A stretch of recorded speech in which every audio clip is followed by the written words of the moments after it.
से विद्या प्राप्त करने की कोशिश करता है तो उस संविधान में लिखा हुआ था कि इसकी जीभ काट दी जाए। इतना बड़ा उसमें अपराध था विद्या प्राप्त करना। यदि कोई भारत का मूल निवासी धन संपत्ति रखने की कोशिश करता है तो उसकी धन संपत्ति छीन ली जाए। यदि कोई भारत का मूल निवासी अच्छे वस्त्र पहनने की हिम्मत करता है तो उसके वस्त्र उससे शरीर से उतार कर उनको फाड़ दिया जाए। यदि कोई भारत का मूल निवासी घी खाने की कोशिश करे और दूध पीने की कोशिश करे, इसको आवाज नहीं आना चाहिए, इस तरह का कानून था वो। और उस कानून की वजह से हमारे बुजुर्ग जानवरों से भी खराब जीवन जीने के लिए विवश हो गए थे। इतना खतरनाक कानून लागू था। और उस कानून में जो सजा का प्रावधान है, जैसे यदि कोई ब्राह्मण किसी व्यक्ति की हत्या कर दे तो हत्या की सजा उसमें थी कि उस ब्राह्मण को 2 महीने के लिए इस गांव से दूसरे गांव में रहने का दंड था बस। यदि कोई ठाकुर हत्या करता है तो वो 2 साल तक गांव में नहीं आएगा। यदि वैश्य करता है तो 5 साल तक गांव में नहीं आएगा। यदि कोई भारत का मूल निवासी किसी की हत्या कर देता है, ब्राह्मण ठाकुर वैश्य की, तो जैसे उसने उसकी हत्या की है उसी तरह से उस वर्ग के लोग उस आदमी की हत्या कर दें। एक ही तरह का अपराध, सजा अलग अलग प्रकार की। इस तरह का खतरनाक कानून था। उस कानून को डॉक्टर अंबेडकर ने 25 दिसंबर 1927 को जला दिया। जला दिया कानून, उस कानून को जला दिया। फिर डॉक्टर अंबेडकर को इस कानूनी किताब को बनाने के लिए भारत में संघर्ष करना पड़ा। और उनके संघर्ष का जो परिणाम आया, वो परिणाम आया, उसकी एक लंबी कहानी है कि अंग्रेजों ने जब इस बात की घोषणा कर दी कि हम भारत से जाने वाले हैं, हम तुमको आजाद करने वाले हैं, आजादी मिलने के पहले आप अपनी एक संविधान सभा का गठन कर लो और उस संविधान सभा में भारत के लिए एक संविधान बनाओ। उस किताब से अब आपके देश का संचालन होगा। जो आपका पुराना कानून मनुस्मृति था, उससे ये देश नहीं चलेगा हमारे जाने के बाद। तो भारत में संविधान सभा का गठन हुआ और संविधान सभा के गठन के पहले उस समय कांग्रेस पार्टी थी भारत में, उसके मुखिया महात्मा गांधी थे। भारत के सबसे बड़े नेता थे उस जमाने में वो। और उनके 2 भोंपू थे। एक का नाम है, क्या नाम है, सरदार वल्लभ भाई पटेल और एक मौलाना अब्दुल कलाम आजाद। सरदार वल्लभ भाई पटेल से गांधी ने कहलवाया कि भारत की संविधान सभा में हम डॉक्टर अंबेडकर को घुसने नहीं देंगे। डॉक्टर अंबेडकर को संविधान सभा में घुसने नहीं देंगे हम। और जब डॉक्टर अंबेडकर भारत की संविधान सभा में घुसेगा नहीं तो संविधान नहीं बना पाएगा। क्योंकि गांधी और उसके समर्थकों को ये बात मालूम थी कि अगर डॉक्टर अंबेडकर भारत की संविधान सभा में आएगा तो डॉक्टर अंबेडकर से ज्यादा पढ़ा लिखा आदमी कोई भी भारत में नहीं है। और डॉक्टर अंबेडकर को कानून का भी ज्ञान है, वो विश्व स्तर के कानून के ज्ञाता थे, तो इनको घुसने नहीं देना है संविधान सभा में। अब संविधान सभा का गठन चालू हुआ, लोगों का चुनाव चालू हुआ, संविधान सभा के लिए लोग चुन के संविधान सभा में जाने लगे, तो डॉक्टर अंबेडकर के लिए संविधान में पहुंचने के लिए भारत में कोई भी जगह सुरक्षित नहीं थी।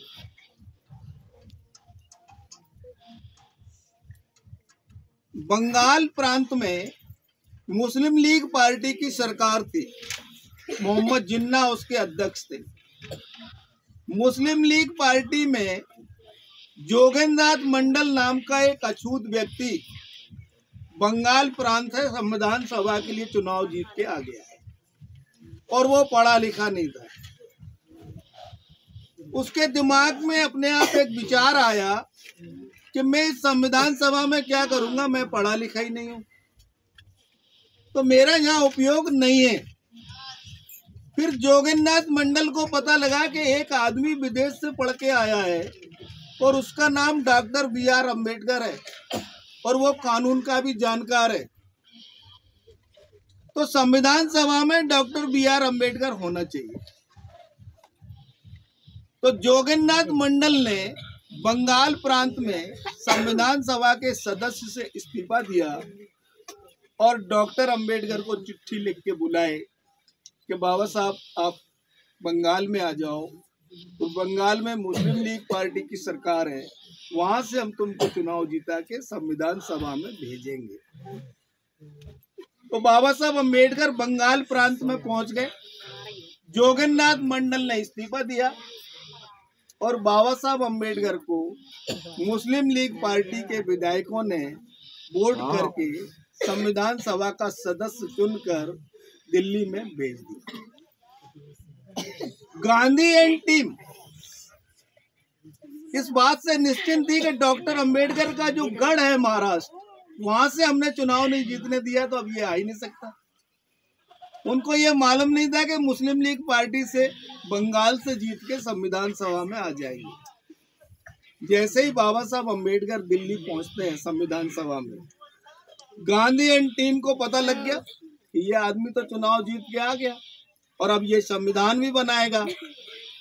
तो गांधी ने उस जमाने में अंग्रेजों का जो प्रतिनिधि था भारत में, उसका नाम है माउंटबेटन, गवर्नर जनरल, उसके पास गए और माउंटबेटन को बोला कि डॉक्टर अंबेडकर जिस एरिया से चुनाव जीत के आया है उस एरिया को आप पाकिस्तान को दे दो। और माउंटबेटन ने उनकी बात मान ली और वो एरिया खुलना और जैसर है और बैरीसाल और फरीदकोट, ये 4 जिले थे, उन 4 जिलों को पाकिस्तान को दे दिया।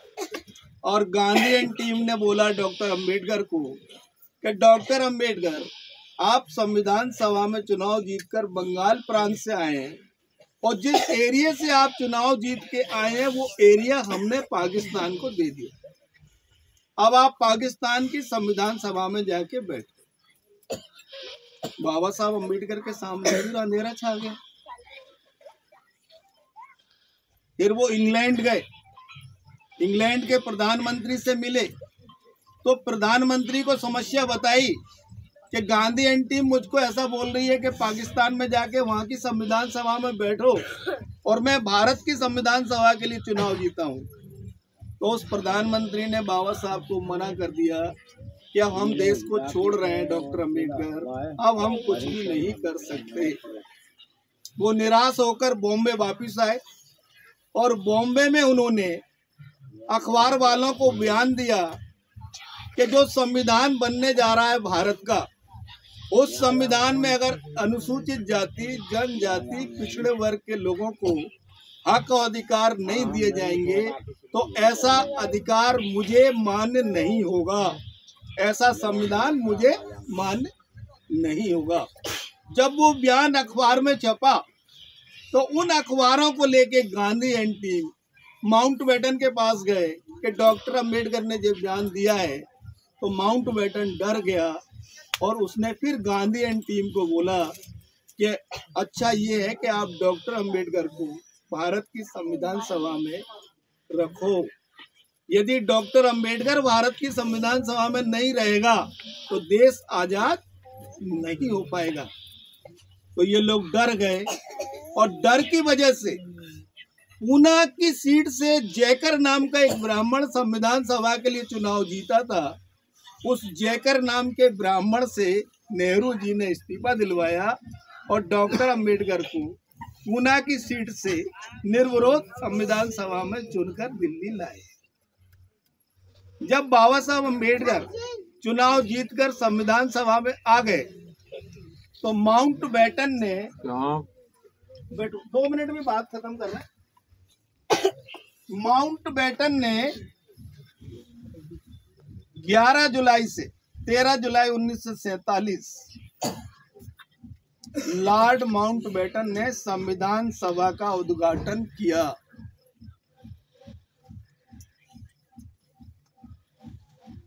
29 अगस्त 1947 को संविधान सभा की ड्राफ्टिंग कमेटी निर्माण की गई और उस ड्राफ्टिंग कमेटी का अध्यक्ष डॉक्टर अंबेडकर को बनाया गया 6 लोगों के साथ। उसके बाद बाबा साहब अंबेडकर ने संविधान को लिखा। उसमें उनको 2 वर्ष 11 माह 18 दिन लगे और आज के दिन वो संविधान बन के तैयार हुआ। ये संविधान को लिखने की पूरी प्रक्रिया है। इस पूरी प्रक्रिया को अंजाम देने तक जिस संविधान की वजह से हमको शिक्षा के अधिकार मिले, शिक्षा प्राप्त करने के बाद नौकरी करने का अधिकार मिला, भारत में वोट डालने का अधिकार मिला, अपना प्रतिनिधि चुनने का अधिकार मिला, इस पूरी प्रक्रिया में डॉक्टर अंबेडकर के पत्नी, 3 बेटे और 1 लड़की के प्राण चले गए। कुपोषित के कारण मर गए। वो अपने बच्चों का इलाज नहीं करा पाए, अपनी पत्नी का इलाज नहीं करा पाए। पैसे के अभाव में वो बीमार हुए, कुपोषण का शिकार हुए। 3 बेटे 1 बेटी और पत्नी ने प्राण छोड़। इतने कठिन परिश्रम के बाद ये संविधान हमारा अस्तित्व में आया है और संविधान अस्तित्व में आ गया 26 जनवरी 1950 को। तो इस संविधान के द्वारा हमें जो लाभ मिलना थे वो लाभ हमें आज तक प्राप्त नहीं हुए। लाभ भी प्राप्त नहीं हुए और संविधान को बदलने की प्रक्रिया चालू हो चुकी है। ये संविधान ब्राह्मणों को पसंद नहीं है। इसको बदलने की पूरी रूपरेखा दोनों पार्टियों ने तैयार कर ली है, भारतीय जनता पार्टी और कांग्रेस ने। भारतीय जनता पार्टी संविधान को बदलेगी और संविधान को बदलने में कांग्रेस पार्टी उसका सहयोग करेगी। इसलिए ये दोनों ही राजनीतिक दल भारत के बहुजन समाज के लिए, मूल निवासियों के लिए, अनुसूचित जाति जनजाति पिछड़े वर्ग के लिए नुकसानदायक हैं। जिस संविधान के माध्यम से हमको अपने प्रतिनिधि चुनने का मौका मिला तो हम हमारे प्रतिनिधियों को हमारे बोर्ड की ताकत के माध्यम से चुन नहीं पा रहे। ये जो बोर्ड का अधिकार है ना, आपको राजा बनने के लिए मिला था। भारतीय संविधान के लागू होते ही डेमोक्रेसी, लोकतंत्र लागू हुआ और लोकतंत्र में जो बोर्ड का अधिकार है वो राजा बनने के लिए है। तो आप लोगों में से कोई राजा बना क्या? राजा तो मुझे बनता हुआ कोई दिख नहीं रहा। और 70 साल हो गया वोट डालते डालते, 70 साल हो गया। हम राजा राम को वोट देते हैं, उसको राजा बना देते हैं, फिर उससे दुखी हो जाते हैं 5 साल में। फिर हम सीताराम को वोट कर देते हैं, तो सीताराम आ जाता है सत्ता में, राजा राम चला जाता है। फिर सीताराम से परेशान होकर अगले चुनाव में राजा राम को राजा बना देते हैं, तो सीताराम चला जाता है। ये चल रहा है भारत में। कांग्रेस गई, बीजेपी आई, बीजेपी गई, कांग्रेस आई। सत्ता परिवर्तन हो रहा है, सत्ता का नियंत्रण परिवर्तन करना पड़ेगा संगठितों को। और जब हम राजा नहीं बन पाए तो इसका मतलब है कि हम विपरीत दिशा में चल रहे हैं, सही दिशा में नहीं चल रहे। विपरीत दिशा में कैसे चलना है देखो मैं आपको समझाता हूँ। मुझे ये जो सबसे आखिरी में भैया बैठे मेरे सामने, हाथ उठाओ, आप मुझे ये भैया के पास जाना है, मैं इधर खड़ा हूँ, ठीक है। तो मुझे जाने के लिए क्या करना पड़ेगा? भैया के पास जाने के लिए यहाँ से कहाँ जाना पड़ेगा? इधर से जाऊंगा ना, तो उनके पास पहुंच जाऊंगा।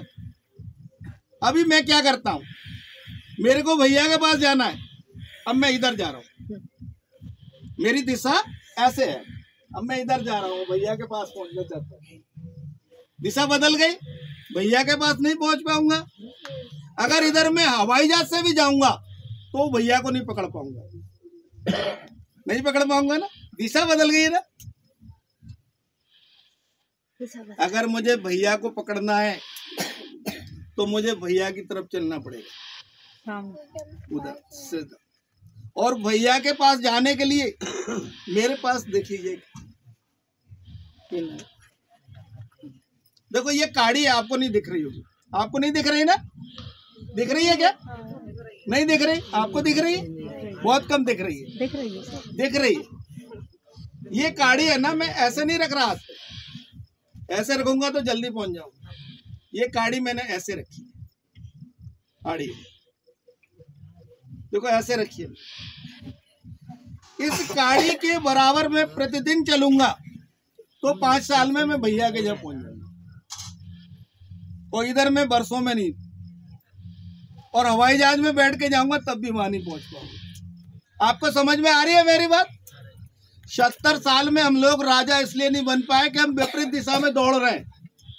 ये वोट अमूल्य होता है, आपको राजा बनने के लिए मिला है और आप राजा नहीं बन पाए तो आप विपरीत दिशा में जा रहे हैं, और विपरीत दिशा में जाएंगे तो राजा कभी नहीं बन पाएंगे। यदि आपको राजा बनना है और इन बच्चों का भविष्य निर्माण करना है, अपने परिवार का, समाज का, बच्चों का, तो आपको दिशा बदलना पड़ेगी। अभी तो ये भी देखने को मिल रहा है हम लोगों को कि जब चुनाव आता है, थोड़ा चुनाव आता है, हम लोगों के मुंह में पानी आ जाता है। पानी जैसे अच्छा भोजन कहीं बनता है ना, तो खाने के लिए हम ललायत हो जाते हैं, मुंह में पानी आ जाता है। जैसे ही चुनाव घोषित होता है, हमारे लोगों के मुंह में पानी आ जाता है कि उम्मीदवार चुनाव लड़ेंगे, हमसे वोट मांगने आएंगे, और हम वोट के बदले में कुछ शराब ले लेंगे, कुछ लोग रुपया ले लेंगे, और वो रुपया लेने के बाद में हम लोग वोट डालने चलेंगे। देखो आपको बता रहा हूँ, 2 मिनट में बात खत्म कर रहा हूँ, वोट की कीमत बता रहा हूँ। ये वोट अमूल्य है। हम लोग चर्चा करते हैं ना, वोट की कोई कीमत नहीं होती है, वोट अमूल्य होता है। जो अमूल्य वोट है, यदि हम इसके 500 रुपए लेके वोट डाल रहे हैं तो 5 साल का जब मैं हिसाब लगाता हूँ तो 28 पैसे में वोट बिकता है।